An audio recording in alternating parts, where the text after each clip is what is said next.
Throughout history, leaders, rulers have used Romans 13:1 to assert authority over people in the name of God. Romans 13:1 says that we're to obey the ruling authority. And it talks about God choosing leaders.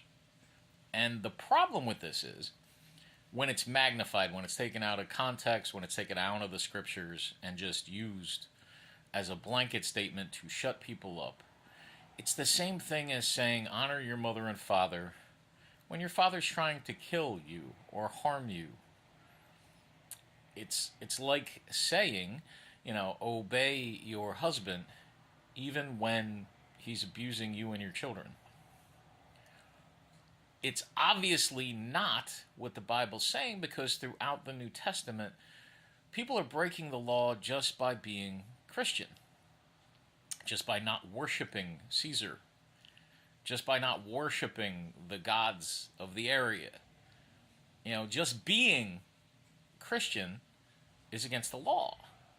And we take that for granted when we think about like places like North Korea or Iran where it's illegal to be a Christian. We assume, we Christians have brought Bibles into territories where it's illegal from jump. you know? So there are areas where we're allowed to break the law. Supposed to. How do we make sense of it? Jesus says the greatest law, the summation of the law, is love the Lord your God with all your heart, all your mind, and all your soul. Love your neighbor as yourself. That's the law we follow no matter what.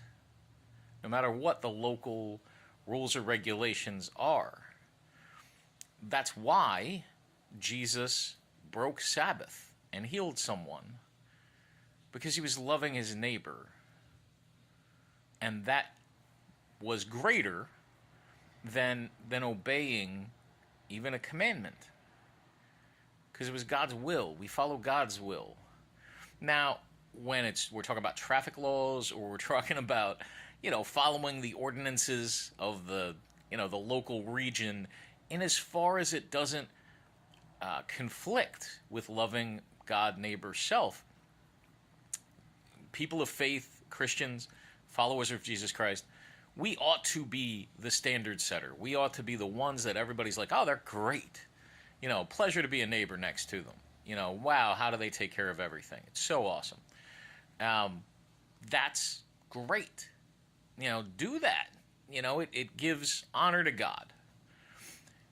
But when our worshiping of God, which is connected to our love of neighbor and self, is jeopardized, or our love of neighbor is jeopardized, or our self, our ability to be, is threatened, then we break the law to follow a higher law.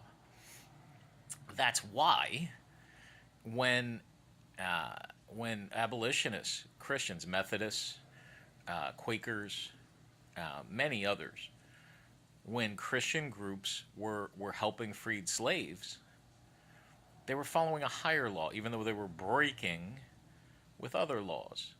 That's why in the civil rights movement, there were people who were breaking the law in order to follow Christ.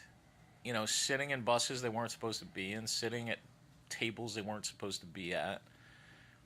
That's why during World War II, we hid, the best of us, the true Christians, hid Jewish people, hid people that were being persecuted, so that they could love their neighbor who was Jewish or gay or had a different political philosophy than was allowed. That's why Dietrich Bonhoeffer died, because they were trying to save people as part of their call, as part of the Holy Spirit moving in them. And that supersedes the law of the land. No one believes Romans 13:1 fully out of context, without any equivocation, because people that have done it throughout American history, you know, and there are several in the past 5 years that have done this, politicians. The entire American project is based on breaking with the ruling authority. There wouldn't be an America. We would be England 2.0. We would be Canada, half-calf. In the Bible, an angel breaks Peter out of jail. Was that angel sinning? Because the jail was part of the local law. It was part of the community, the authority. Of course not. The angel was delivering Peter into freedom. Listen, traffic laws, how you keep your garden, whether or not you, do funny things with your taxes or not, be 100% authentic with those things. Obey those rules with joy and with deep conviction. But when it conflicts with you loving God or loving your neighbor, and your neighbor is any persecuted people,